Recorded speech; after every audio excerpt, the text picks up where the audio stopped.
All right, guys, welcome to a webinar, really a podcast style. We're going to talk about some latest cases out of the great state of Idaho that are causing massive concern and maybe a little bit confusion about canines and touching cars and so forth. Let me introduce myself real quick. I'm your host, Anthony Bandiero. I'm an attorney and senior legal instructor for Blue to Gold law enforcement training. I like to say this is what I do for a living. I have the honor and the privilege to train cops all around the nation in search and seizure. I also have my co-host here, Ann Kelleher. I like to say the great Ann Kelleher. She's been teaching with Blue to Gold for many, many years. By far is my longest term instructor. And introduce yourself for those people who do not know you personally. Hey, good morning, afternoon, I guess. I'm Ann Kelleher, a senior legal instructor, and I have had the incredible opportunity to be working with Anthony and Blue to Gold for the last several years. I've got about, for those of you who are not familiar with me, haven't taken one of my classes, I have about 20 years experience in law enforcement. I started out at Clearwater County Sheriff's Office for my Idaho folk up in north central Idaho before taking a hard turn to go to law school, but I always wanted to do. The only reason I went to law school is to be a prosecutor. So there's some love for the area. The only reason I went to law school is to be a prosecutor. I still wanted to put people in jail, but I didn't want to have to deal with them with my hands and kind of up close and personal anymore. So I've been working off and on as a prosecutor when I wasn't with Blue to Gold, and I am actually not on the road quite as much as I was because I started up again with my first prosecutor job at the Nez Perce tribe. So I'm coming to you here from my office in Lapway. So thanks for having me on, Anthony. Yeah, good. And look, you're an Idaho attorney. You've been there for many, many years. You went to law school in Idaho. So this is you're in your backyard. We are going to dive in. You know, I expect to be here for about 30 to like 45 minutes or so. Just so our watchers know, we are recording this, and this means that you are going to get a link. You can rewatch this, share this with your friends. It'll have our contact information as well. I do want to plug an organization that is very near and dear to Ann's heart, and it's this organization right here. Ann, before we start, can you tell us a little about this? Thanks, Anthony. Since for the last couple of years in my classes, I've been plugging this organization, Till Valhalla. 22 veterans, and that includes law enforcement veterans, take their life every day.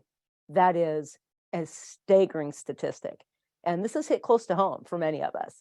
The gentleman on the screen there, Jeff Wilson, he was the chief of police for Orfino, just upriver from where I'm at now, and was a field training officer of mine and one of my mentors. He recently took his life shortly after he retired from Orfino PD. Till Valhalla is an organization that raises funds and for awareness of mental health, as well as recognizing officers who pay the ultimate sacrifice even when they take their own lives. So I would ask, if you're interested in learning more about Till Valhalla, I put the link on there. I encourage you to take a look at them and just kind of, again, remember that this is actually pretty poignant because today is the first day of First Responder Wellness Week. So when we talk about watching each other six, remember, it has got to mean a lot more than just watching for the bad guy behind your partner, but watching for that demon that is also on the shoulders that we all who have been in law enforcement carry. So be true to each other, take care of each other, and watch each other six. Cool. I know we have a lot to talk about, but you also have a t-shirt. I thought you have a cool t-shirt. Oh, yep. Please. So one of the things that Till Valhalla does is they sell a ton of t-shirts. This one, be kind. Remember being kind to each other because you never know what kind of a situation that they might be in. And in your darkest hour, when the demons come, call me brother, and we'll fight together. I love it. I know that's near and dear to your heart, and I'm glad you said that. And it's important to take time for each other too. So thanks, sir. Thank you. And let's talk about what's going on here. So, we have this case, and I want to go step by step. And you put together, this was very last minute that we put together this presentation, but you did put together, 1, 2, 3, 4, 5, 6 cases that we kind of have to talk about step by step. and really to understand what the issues are going on here. If we dive right into this Dorf case that was decided on March 20th, we kind of missed the context and the foundation.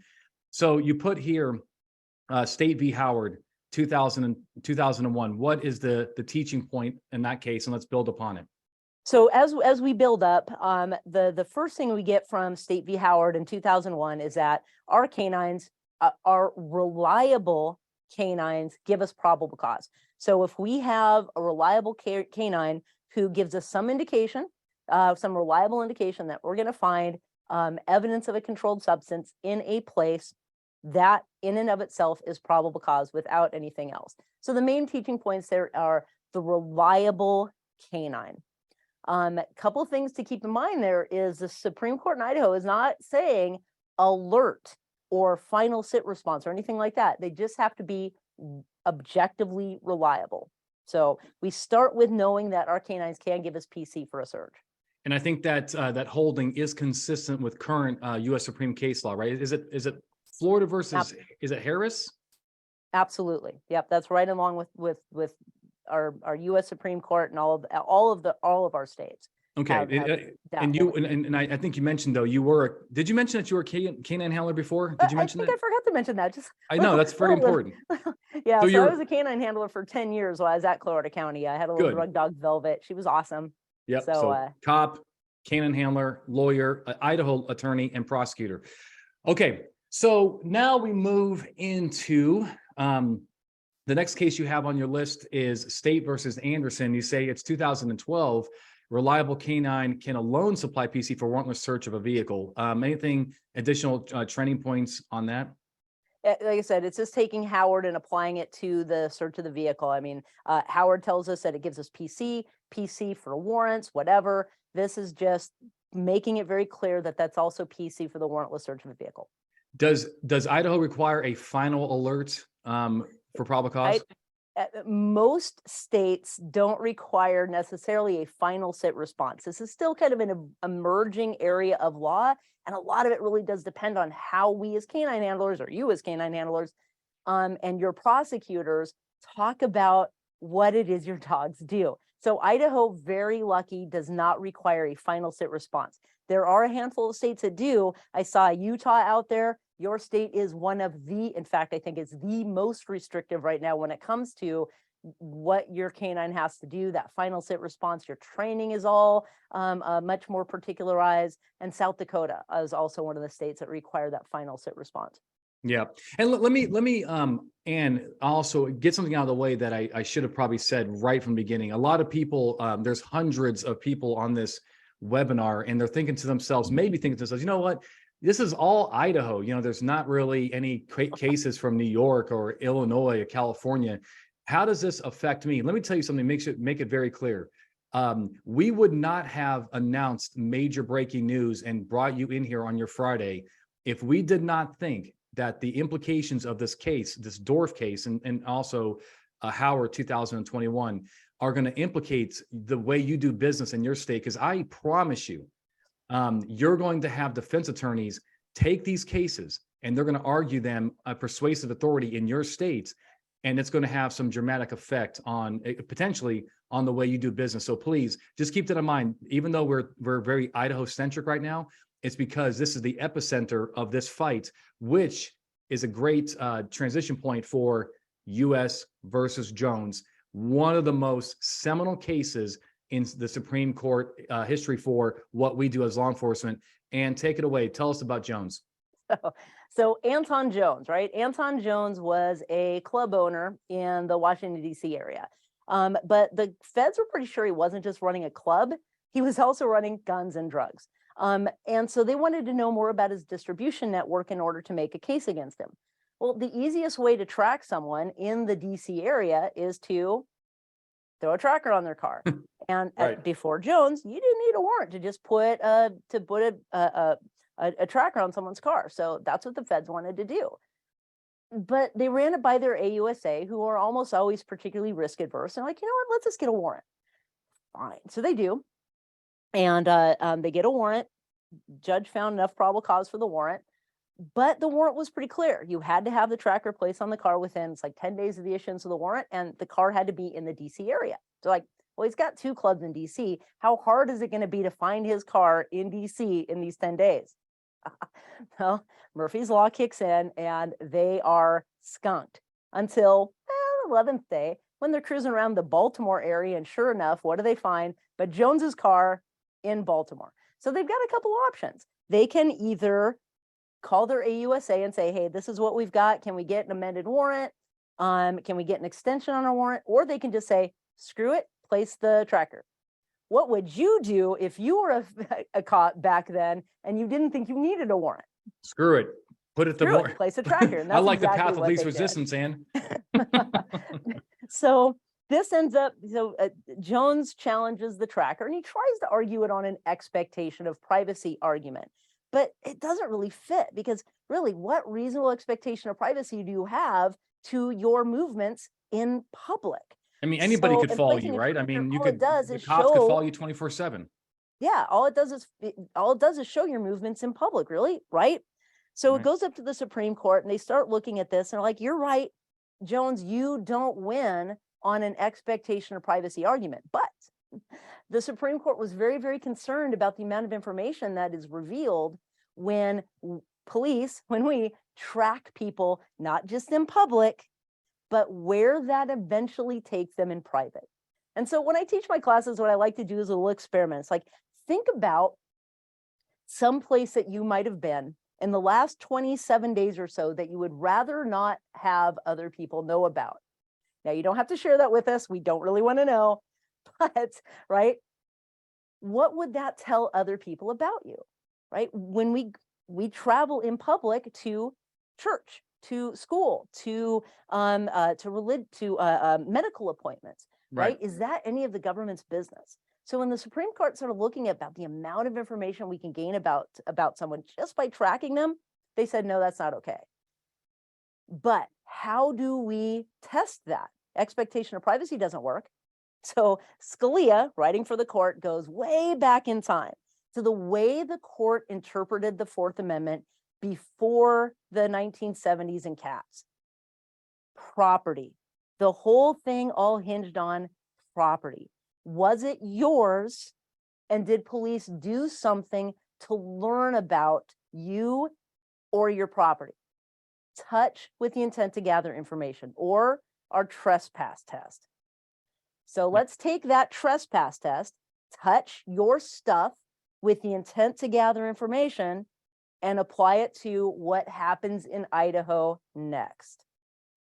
Yes. So again, this is very, very important for you to understand what's going on here. And this, of course, is U.S. Supreme Court case law. So, you can brush aside whatever, you think the crazy people in Idaho are thinking, oh, this can't be, dogs touching cars can't be a search, but you can't get away from the U.S. Supreme Court. So what Ann said is very, very important. I'm glad she really did an incredible job explaining that case. And, is that touching and trespassing on things with that intent to gather information is a search. What brings us to a case called State versus Randall, a case again out of Idaho, 2021. And you have a little snapshot here. It says entering a car is a trespass and constitutes a search. What's going on with Randall? So a trooper pulls over the car, deploys his dog, and the dog ends up jumping, like because we say go, find it. Dog hits the open window and then launches itself into the car. Officer doesn't want the dog to hurt itself, so he pushes it the rest of the way in. It ends up in the back seat where it gives a final sit response. Officer gets the dog out, directs the dog to sniff the car again. This time the dog does give a final sit response, then jumps in the window again, and then alerts in the back seat again. So the question then became, was the entry into the car a trespass? Because let's be clear, when we direct our dogs to sniff for stuff, we intend to gather information. So the second prong of the Jones test is clearly there once you give that find it or search or seek or whatever language you speak to your dog command. Now the only question is, was there a touch, or a And entering, or did officers cause right? that vehicle to be touched? So, so dog jumps in the window of the car. Court says that is clearly now not just a touch, but an entry into someone's property with the intent to gather information. That is a search. But you're going to have a lot of people on this webinar right now thinking to themselves, but look, and I'm not my intent is not for the dog to trespass. My intent is for the dog to do a free air sniff, which has been, upheld under a case called, I call it Caballos. Is that how you say the guy's name? Or Yep. Okay, so That works for me. Roy Caballos in Illinois, the trooper there, did a free air sniff around Roy's car. The dog alerted. Now, the dog apparently, it wasn't argued, didn't touch Roy's car. But when officers do these free air sniffs, they're doing them with the intent of what was upheld in Caballos, which is, hey, just sniff the car and see if you can find those odors. How does that dog doing its own thing and doing it on its own transfer to the officer? Why is that officer responsible for the dog's trespass? So, and really, as we kind of watch the progression of the Supreme Court case law here, right? Caballos was just looking at expectation of privacy. What reasonable expectation of privacy do you have to odor emanating from your vehicle, right? Once it's out of your vehicle, it's out of your control. That, coupled with the fact that the only thing your dog is alerting to is the odor of something that is illegal, something that you don't have a reasonable expectation of privacy to anyway, then under a rep analysis, you're fine. Reasonable expectation of privacy, right? Yeah, but once we add trespass, and so 2012, when the Supreme Court came back and said, you know what, Jones is not going to replace expectation of privacy, but supplement it. The idea was to give you a way to know when you implicate the Constitution really, really easily. You know when you touch something, you know why you touch it, boom, there we're at. So when we take just an expectation of privacy argument, we're fine. And the other thing to keep in mind here is not all states have adopted Jones. Probably about half of the states are starting to use a Jones analysis when there's no reasonable expectation of privacy, but rep is still the primary test. States that have added Jones are now going to look at, okay, there wasn't an expectation of privacy like you had in Caballos, but did the officer touch or cause the vehicle to be touched? I think it's safe to say that, obviously every state has to apply Jones when it's appropriate, but I think, is it safe to say that they just don't understand Jones? Like, even we're over a decade later, Jones is still kind of a confusing case for a lot of practitioners. I would agree with that. And I think even the Supreme Court, when Jones first came out, the Supreme Court used this. I mean, they are using an ancient common law analysis. Right. And when you read the Dorff case, I mean, it brought me back to post-traumatic stress of my first year of law school. Tort, property. It was like, I went into prosecution, so I didn't have to deal with those things ever again. Right. And all of a sudden, here's like this chattels argument. So absolutely. Yeah. So, before we go on, we want our viewers to know this. Let's give some examples of how powerful and just kind of how weird this Jones case is. We have, two of the cases that we teach over at Blue to Gold that really just bring the point home. The first one is a very funny, it is funny. It's a funny kind of case in a sense, where a trooper in Texas pressed on a tire that was wobbling, and because it was during a traffic stop. So let's say, vehicle safety issue. And he felt something inside there. It just didn't feel right. So basically the tire, he believed, was being used as a hidden compartment. And sure enough, he brought the car back to a dealership and got all 4 tires cut open. And there was about, 80 pounds or so of meth and heroin, about $7 million street value. And the driver is like, through her attorney, she's saying, hey, that's a search. When you're poking on my tire, that is a search under the Fourth Amendment.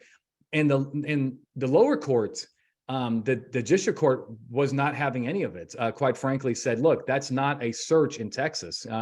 We don't recognize privacy interests in poking tires in Texas. And then, of course, it goes up to the Fifth Circuit Court of Appeals.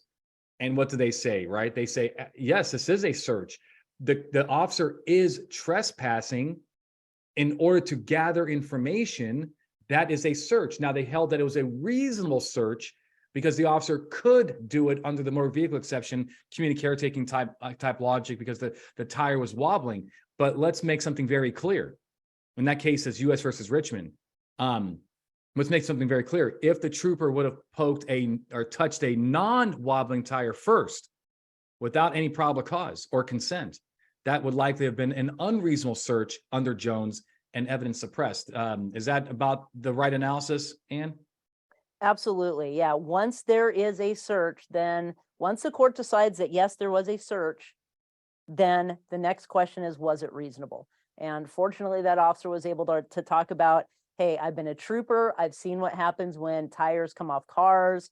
It is deadly. Now I've got my community caretaking, right? I've got a legitimate belief that this vehicle is a hazard, and I have, an obligation almost to make sure that someone's not going to be hurt by this vehicle. Right. And it's a objective reasonableness. And the other case that we teach, and a lot of cops actually have heard of this one. Few have heard about poking the tire. But not most, but many cops have heard about chalking tires. And so we have two chalking tire cases now. We have one out of the Sixth Circuit that started in Michigan, and we have a Ninth Circuit case that started in San Diego. And so both courts, well, the Sixth Circuit definitely said, hey, this is a search. The Ninth Circuit kind of said, hey, look, we're going to presume it's a search without getting really into the facts. But even if it is a search, we're good, right? Because under administrative searches, the Sixth Circuit says it is a search for sure, no doubt about it, under Jones. And just to be clear, chalking tires is, some people still don't know what I mean by that. It means for parking enforcement. So the government parking agent is putting chalk on tire. If it's still there after 2 hours, the car has not been moved. But look, and the Sixth Circuit did not actually even allow an exception. So they don't want any chalking of the tires in the Sixth Circuit. But look at what's going on here, right? I mean, Ann and I have been teaching for years that, when officers, especially when they intentionally direct a drug dog to touch a car, that is a search, which we're going to get to Dorf, right? That is a search, because we could not tell people with a straight face that poking tires in Texas was a search and chalking tires in Saginaw, Michigan was a search. But directing a drug dog to touch a car was not a search. It would have been intellectually dishonest, because that is way more intrusive for the courts than chalking tires, right, Ann? Yeah, absolutely. And, in both of those, when, as I mentioned, that not all states have really adopted Jones, but all circuit courts of appeals, because they're in the federal system, must. So if your case is going to go to the Sixth, the Fifth, the Ninth, the Third, then this will absolutely apply, which is why it's important for everybody to be familiar with this area of law. But now I'm a little confused, though. Are you saying that the states don't have to adopt Jones? That's a choice, or they just haven't gotten around to it? They don't have to. States don't have to adopt Jones. Again, the Supreme Court was pretty clear that all it was doing was supplementing reasonable expectation of privacy, but that's still the primary test.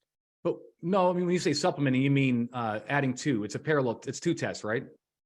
Not necessarily. It doesn't have to be. Like I said, the Scalia was pretty clear that it wasn't meant to replace or supplant. All it was supposed to do is give officers a way to know whether or not they were, implicating the Constitution. But the Supreme Court never, I don't think, and again, I don't think they require states to apply Jones. Yeah. So I might take a little different viewpoint on that, just because it is the Fourth Amendment, and so we do have.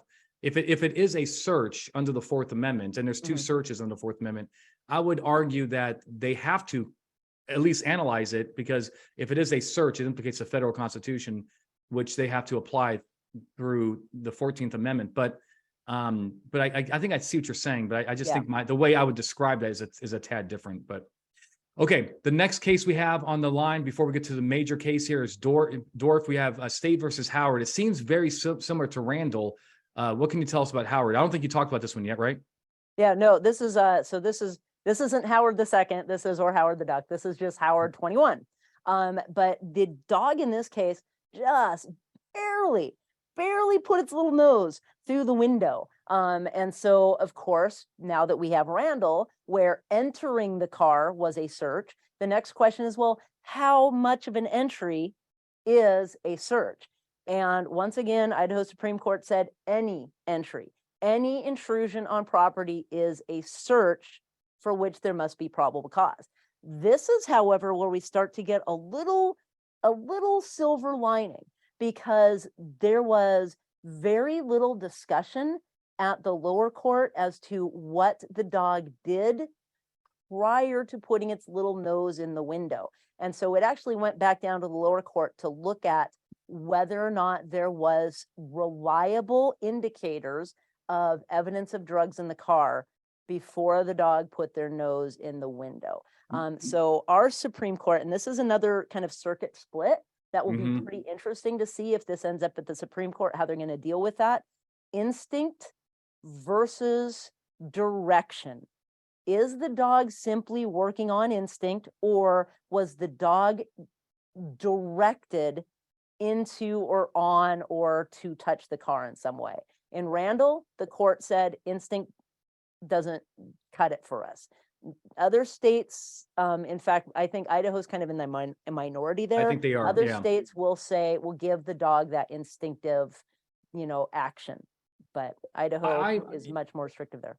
They are. And, and again, and one of the things I tell people why we should be listening and following this case is because, Idaho is not, I'm not trying to be rude, but in Illinois or in New York, where, cops have it very hard there to get the tools that they need to fight crime. Idaho is a very, very pro law enforcement state. And if they are saying, hey, we don't like what's going on here, it's warning bells for every other state that is, sometimes fights uphill battles with the courts, like Washington State and Oregon and so forth. So now I personally, if I can add my 2 cents here, I am a believer that this will eventually, I think, go to the Supreme Court. We'll see what happens, but I think it has to. This is such a controversial decision, but I am a believer that instinctual touching is not a search under the Fourth Amendment, as long as the handler did not train their dog to touch that car, did not encourage, of course, direct, and do anything that really, facilitates a touching and so forth. If the dog is just doing its job as a dog, I personally do not believe under my legal philosophy that is a search under the Fourth Amendment. But clearly that's not clear cut. But a lot of states like Kansas and some other states do believe that instinctual touching is okay, even under Jones. But but we're gonna have to figure that part out. So Anthony, in the chat, we had a question about a specific case that I'm not 100% familiar with. U.S. v. Sharp. Yeah, you know what? U.S. versus Sharp is a drug dog case, I believe. And Aaron, do me a favor. Give me and I know Sharp is a very seminal case, but I just don't know off the top of my head. I think it has something to do with reasonable suspicion or something like that. Okay, so, but maybe Aaron can help us out and jog our memory about the Sharp case. Okay, so let's make sure we're on track here. Okay, so number one, dogs are reliable if they provide probable cause. Now, the other thing I think you either spoke about directly or indirectly, if I caught it right, was that if we can have the probable cause before the touching, we're gonna be okay? So once you have the search, now the question is, was that search reasonable, right? We go straight back to the Fourth Amendment, where unreasonable searches and seizures are bad, reasonable searches and seizures are good.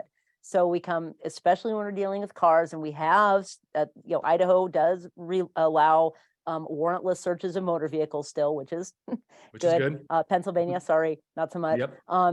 Some of our other states, but so now we have the search, the touch with the intent to gather information. Now we go, was that reasonable? If we have a reliable dog indicating that there is evidence of a controlled substance in the vehicle, then that touch is reasonable. Okay. Yeah, and actually, Aaron is bringing up a very good case about, the sharp, about the instinctual, like the dog, got into the car, during a free air sniff and stuff like that.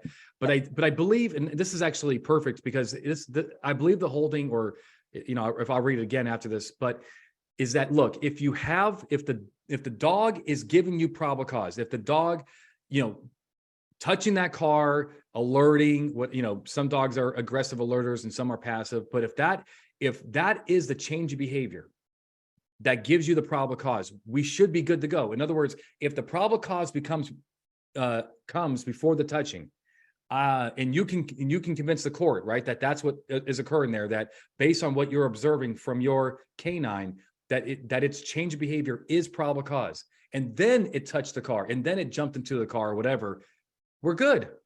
Yep. We're good. It's the whole, hey, touch first, alert later is going to be the problem. Yeah. Okay. Yeah. Touch first, ask questions later. Touch first, ask questions later. And then the question is, then just so I'm repeating this because this is a very confusing topic. I mean, we're both attorneys, and we don't necessarily, agree that this is exactly how, these puzzle pieces fit together, because it is kind of confusing. But the next thing is, okay, if the dog does touch a car without the probable cause first, then the next question is A, are we going to look at it like Idaho does? Hey, that's a trespass. That's on you. You own it. You are deploying that dog around the car to gather information, enter Jones. Or are they going to look at it as some other states are like, hey, look, it's instinctual. You can't control everything a dog does. Dogs, with the tail of the dog hits the car, you're not responsible for that. That's not the intent to deploy the dog. But then we get a little more clarity with State versus Dorf, March 20th, 2023. And what happened here? So car stopped. Officer, during the course of the traffic stop, brings out his canine Nero, and gives Nero the command to sniff the car. Nero makes 2 passes around the car. The first, and the Supreme Court, the Idaho Supreme Court had the video as part of the record. And because that video is part of the record, gives them an opportunity to review that video as part of their decision. So they do. So you see the Idaho Supreme Court sitting around their table watching these videos or whatever, and breaking it down. Our Monday morning quarterbacking of this canine. And as Justice Brody writes in her opinion, on the first pass, Nero's nose nearly touches one of the seams of the car, but the dog does, at the direction of the handler, puts its paws on the car. And my canine handlers out there know exactly what I mean. When we went to canine training, and as we direct our dogs, what do? Yes. Right? We direct our canine to sniff certain parts of the car and seam. And as the handler went up, so did Nero's nose. And where Nero's nose goes, Nero's paws go too. So dog goes up, paws on car. Now we have a touch with the intent to gather information, but at the direction of the handler. So the handler has caused the dog to touch the car. Not instinctive, but specifically directed by the handler. Clearly a touch with the intent to gather information. That is a search under Jones. 100%. And I cannot agree with you more. And so, we've been talking about this issue for, quite frankly, we've been talking about it for many, many years, since Ann and I started working together.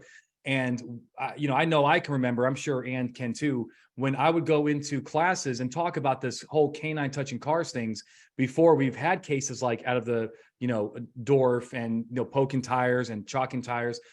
And, you would see these eyes roll almost like, is this guy serious? Like, we've been directing dogs to touch cars for years. Nobody ever has a problem with it. I mean, maybe sometimes they don't like it because of tort claims, because scratching a nice car or something like that. But as far as searching under the Fourth Amendment, this guy is crazy, right? And then we start seeing these really eccentric cases coming out of courts around the country about how Jones is being implicated in Fourth Amendments, by touching and putting hands on hoods and feeling engine heat. And the thing is, like, now it's a real deal. In fact, I was teaching in Texas a few weeks, it's been a few months now, it all blends together, but I was teaching in Texas a few months ago, and I had a room full of like over 100 state troopers, and I had a contingent of their canine officers. And so I'm going through this is before obviously Dorf, right? And I'm going through these cases, and I said, hey, look, you guys got to get your dogs off cars. Like, you cannot, it's not an option. You cannot direct your dog to touch cars. And they're, one of them like, Anthony, whoa. That's how we train. And we have big trucks in Texas. We need to, get our dogs a little higher to get the scent. And that's, and that's how we train. We do this every day. And I said, I got good news and I got bad news. The bad news is that practice ends today. You're not going to win that at the higher, you're intentionally trespassing on that guy's property, and you have no probable cause, right? I mean, if you did, you probably maybe wouldn't even deploy the dog or whatever. But if you don't have probable cause or the guy's consent, you can't do it. But I said, the good news is, and you'll like this, Ann, is just pick up your dog and go like this. And Texans, just like I do, you've been teaching out there. Do you think they were impressed by my humor when I said that? I know that New York would have not been impressed by your humor, but No. I think Texas, you probably got a chuckle or two. I got a couple chuckles. Okay.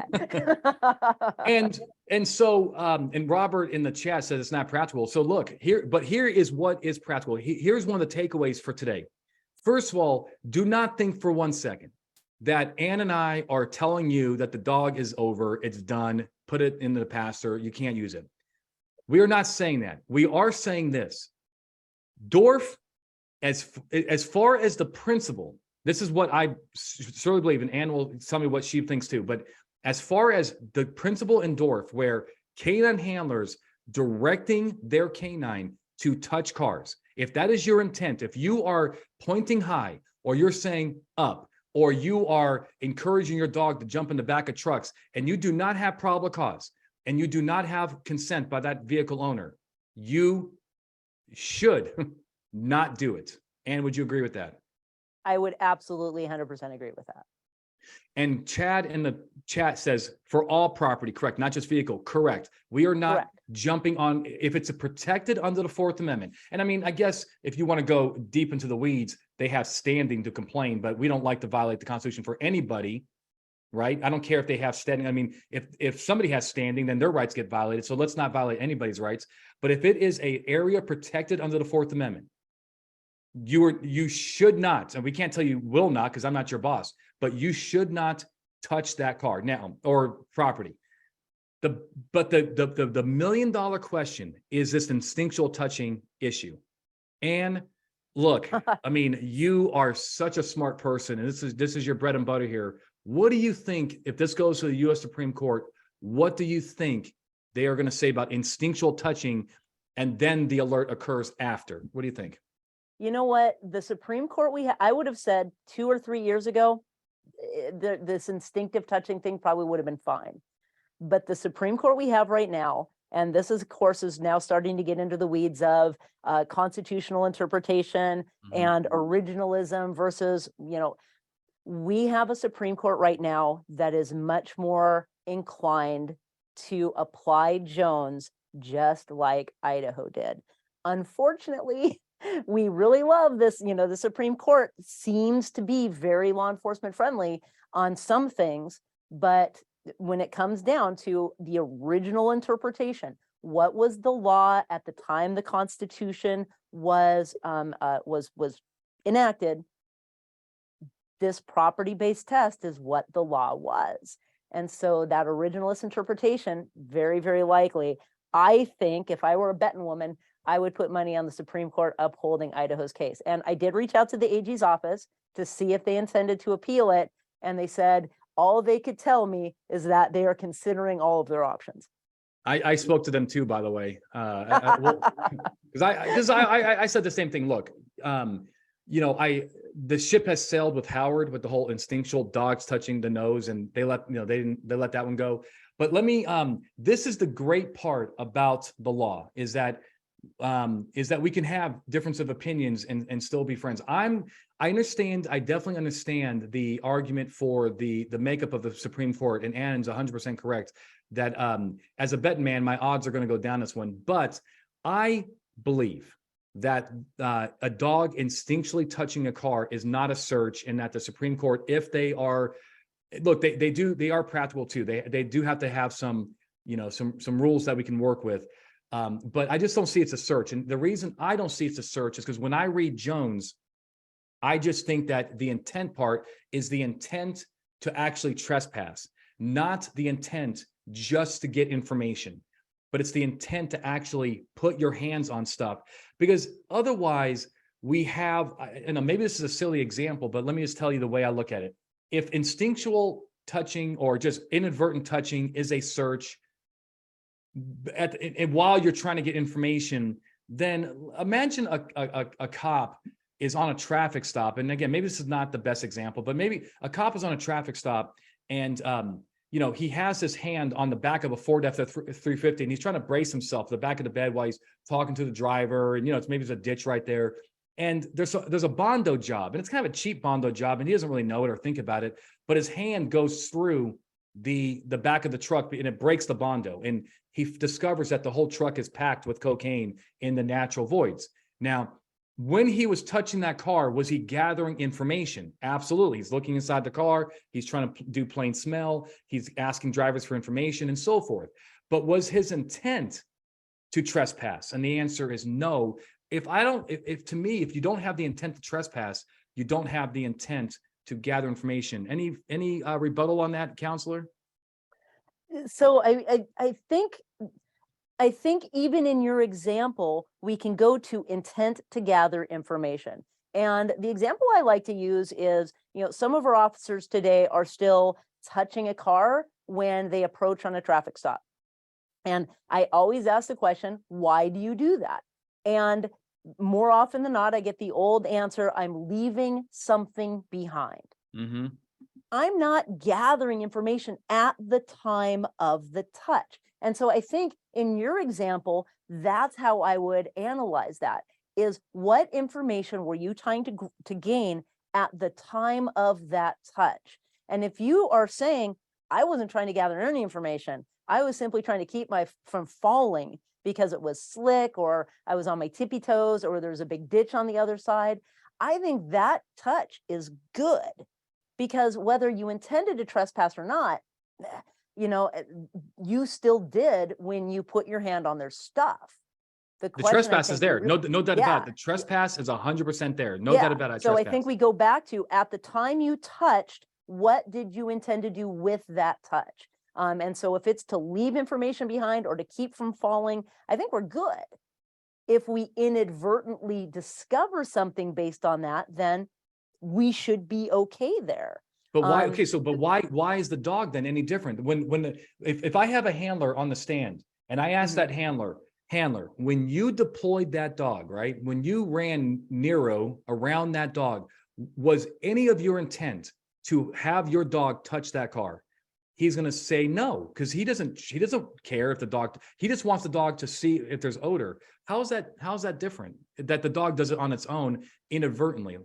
So if the handler had just said, seek, and Nero got up on the car all by himself, right? The officer in here, it was clear. Well, no, we don't know. Dorf is not. Dorf, it was clear. But what about Howard? Howard, the dog did it on its own. So when Randall, I think, was a much clearer example where the dog clearly just leap into the door.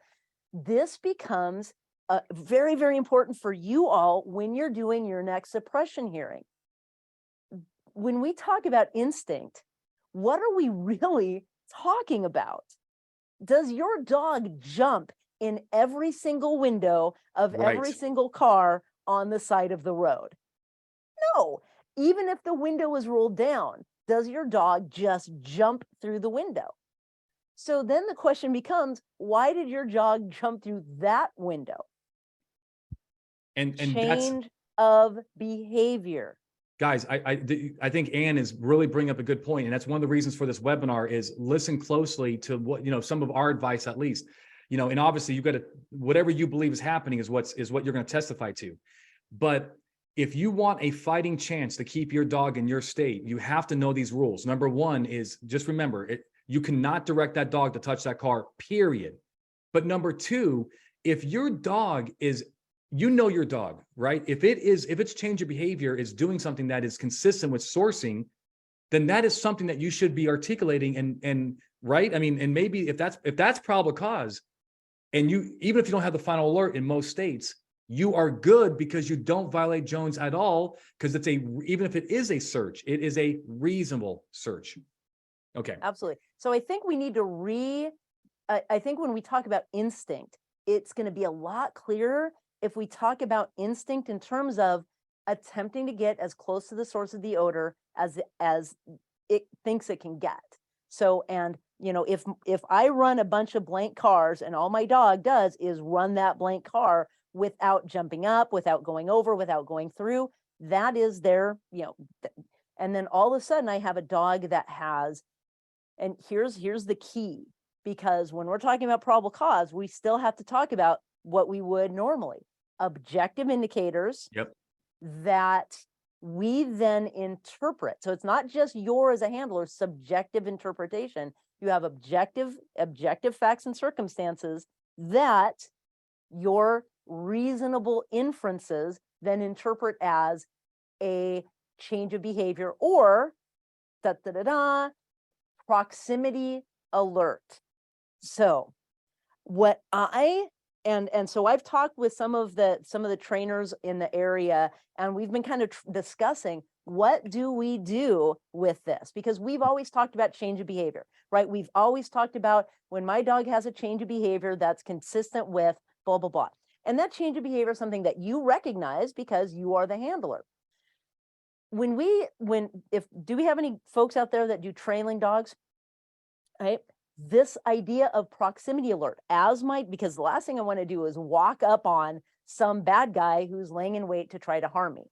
And so when we're talking about trailing, we talk about the proximity alert. When my dog gets within the proximity of that human, I will start to see certain things. Change of behavior. Sometimes all we need to do with the courts is use a slightly different language. Rather than talking about instinct, let's talk about change of behavior, if that's in fact what it is. Rather than talking about change of behavior, maybe we make it an alert. That might even be helpful. We got to be careful in states like Utah, which have been very clear. Final sit response is necessary. Same in South Dakota. But other states that if they're leaning towards this idea of, well, where's our alert? We give them that phrase, that terminology, that proximity alert, which is the change of behavior. Love it. Look, you're absolutely correct. So people are talking about, hey, if my dog jumps into the window, I didn't direct it. Well, listen to what Ann's saying. If that is an alert based on your training and your experience with that dog, then you have likely, in our view, the probable cause. If you have the probable cause, dogs touch cars. Okay, one other issue I want to talk to you about, Ann, is something that I see every once in a while, which is dogs touching cars, no alerts, no change of behavior, but then some handlers like, hey, as long as if it's on its own, it can do whatever it wants. Well, we're not going that far, and I'll give you a perfect example. A dog is detailing a flatbed trailer. Let's say a commercial semi-truck, huge trailer, and it's big, so it jumps up on the flatbed trailer. And the handler at this point, if we would have tapped him on the shoulder and says, hey, handler, do you have a change of behavior? Do you have the proximity alert? And he says, nope, the dog's just trying to get a little closer to air. And then you say, then why aren't you taking your dog off that person's property? Because my view is that if you don't do something about it and you have no probable cause, you are acquiescing in the trespass. And I don't see how you win on that situation either. Would you agree, Ann? Yeah, I would. I think that's the next iteration of this whole property-based test. And in fact, so the Idaho Supreme Court, there's very, very unusual to have a split decision in Idaho Supreme Court. These folks work super hard to try to be unanimous. So we have a 3-2 split. The dissenting opinion talked about what if, ton of what ifs. What if the dog's tail brushes up against the car? What if the officer's nose just happens to cross the plane of that window? What if the dog's nose touches a seam, right, without specific direction from the officer? Well, the Supreme Court addressed 2 out of the 3 of those questions. If the dog's tail just happens to brush the car, that's not a search. Nothing about that tail could intend to gather information. If the officer's nose crosses the plane, they kind of address that as like, well, if that allowed them to be in a position that would enable them to gather information they would not have otherwise been able to gather, that might be a search, but that's a question for another day. What they did not touch at all was what would happen if the dog's nose just hit that seam without direction from the officer. They ignored that question completely in the majority opinion. So I think that's the next place our court is going to go in Idaho. And the question is ultimately going to be, did that intermingle? And unfortunately, unfortunately, under a trespass theory, any touch with the intent to gather information, no matter how slight, is still a search under Jones. Okay. So we're going to answer some questions now. So Okay. I know people are dying to ask some questions, but let's make sure that I like to recap because there's a lot going on here. I mean, it's taken us years to try to really understand these issues, but let's recap. Number one is that, of course, a dog can provide probable cause, for contraband. We get that. That's old law. Number two, running a dog around the car in and of itself is not a search under Caballos. Number three, a friend of ours on the chat brought up Sharp. I looked at it briefly. I've researched the case below, but it looks like, look, if the dog is indicating and it touches the car, then we're good. Well, that's kind of in line with what we've been saying anyway.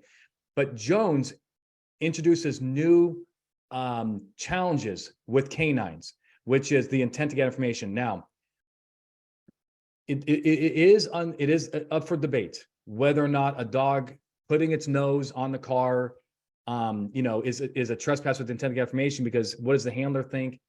But we do know for sure that if the handler is doing something to either direct that dog to touch that car or a piece of protected property, or encourages to do it. There was a case where the handler testified that he intentionally left the door open so the dog can go into the car. That's not permissible. But we have other cases where the dogs just do it instinctually, and those were permissible. So no ordering of the dog, no pointing high. No, look, I like to say, and you're gonna laugh at this, but some people say, well, how high can I go? And I say, your dog is on all fours. Imagine its nose is pointed up straight. Don't go past that point, right? I mean, you got to have some kind of guidance here, because if you go past that point, what do you think the dog is potentially going to do? Jump. And if it jumps on cars, whose fault is that? The handlers. So no directing, no encouraging, and also, if somebody talked about aggressive alerts, here's the way I look at that, and I'll agree or disagree. Aggressive alert dogs, I think, are fine mostly because they are taught that once they have the alert, they touch cars. So literally what's going on here is the dog's paw the dog has a confirmation odor alert, and then it tells you that by touching. So what comes before the touch? The probable cause. Yep. And that's fine too. Okay. So let's go through some questions. Okay, so you can direct the canine to search a vehicle, just don't direct the dog during the search. Well, let's clean up a little bit of language here, because language matters. Number one, you're not directing the dog to search a car, because we cannot search vehicles without probable cause. You're directing your dog to sniff a car, to do a free air sniff or scan, as they say in many states too. And then if it alerts, you can then search. So okay. Joseph says, will this be recorded? Absolutely. And everybody is going to get a copy of this presentation. You can watch it as many times as you want. Tyler says, document your change of behaviors or alerts at deployment. Absolutely. That also goes along with somebody talking about running, I think it was Edgar, or Egan or something like that. But they said to run your dog around a car that's not, what do you call it? A clean car or something like that? That's not, filled with narcotics. Yeah. Run your dog around a clean car with the window open, and document when the dog does not jump in that window. But if the Yep. dog is consistently jumping on into windows as a matter of routine, you better document a behavior change in that. You better fix that. Right, Ann? Yeah, absolutely. So going along with documenting, one thing that all of our canine handlers should be thinking about doing is recording your dogs. Put on a GoPro or whatever, and set up searches. I would start easy with a room with a self-made scent pool, a self-made scent, scent cone, and record what your dog does. Because sometimes that change of behavior, that proximity alert, can be super subtle. And as soon as you start recording your dog, you're going to see things that you never saw before. And it does have to be an objective standard, which is why we train to use only one special toy with your canine, so that the only time they get that excited, that jacked, that worked up is when they think they're going to get that toy. So we can actually say that my dog, reasonably only does these things when they get into the odor, and then proof off that toy. So we can say that it was the odor, not the toy, that got them all jacked up. So record your dogs, proof off your toy, use a special toy, all sorts of great things that we can do in training to make sure that change of behavior or that proximity alert is consistent with the detection of the odor it's trained to alert to. Love it. If my dog on her own, without being trained or directed to do so, puts paws on every car, is this a problem? Or does that fall under instinctual? Ann? In Idaho, I think that would be a problem. In most states, like I said, right now there's a circuit split. So in most states, I think instinctive states are going to be fine until we know more. But I would just be very, very careful with that. Look, I guess also there's this other idea too that we don't really talk about much about. Hey, look, why is the dog touching the car too? Is a dog touching, like just like Ann said, a tail touching a car? That's not probably any issue at all, really, because it does nothing to help with detection, right? I mean, it's the nose is the problem. So I guess my advice here, though, is that if I think that the next evolution of this argument is the acquiescence argument, that if you know, or you know based on your dog's behavior that it just has habits of trespassing, and you do not do something to change that behavior, you are acquiescing in the trespass. You basically start owning that trespass. That's my thinking, but I would just be careful with it. Yeah, I'd agree with that. One more plug. We do have a plug and for a class. So, what we do is full-time training. We do have a canine case law class, and it's a full day class. It's pretty heavy. It's a lot of case law, but of course that's what this is all about. And one of the things that we do in that class is we do take one of the students' dogs and we detail cars and we talk about all these issues, and we just go step by step, like, hey, don't do this. Look at these issues. This is what the courts are looking for. So if you guys are interested in bringing us in, Ann or I, to teach this class, or you want to host it, reach out. Rick, are you still there? Maybe you can put Aaron's email in there and so forth. Okay. That looks like just some feedback. So we should be articulating the change of behavior as a proximity alert, because that is when the PC is developed. Right, Ann? I mean, is that pretty? Yeah, I think that is definitely a talk to your canine trainers, talk to your and kind of, because trailing dogs have been using this language for a long time. So it's not like our courts are not used to that language. And I think detection, we can absolutely pick up on that, because we know that there are two different behaviors. There is the, we have the, and of course the educational theories escape me at the moment, but we have, kind of dogs doing what they do when they get really excited to play. And then we have the learned response, which is that final sit response. Both of them are telling us that our dog is in odor that it's trained to detect. So both of them are reliable indicators of substances in that car.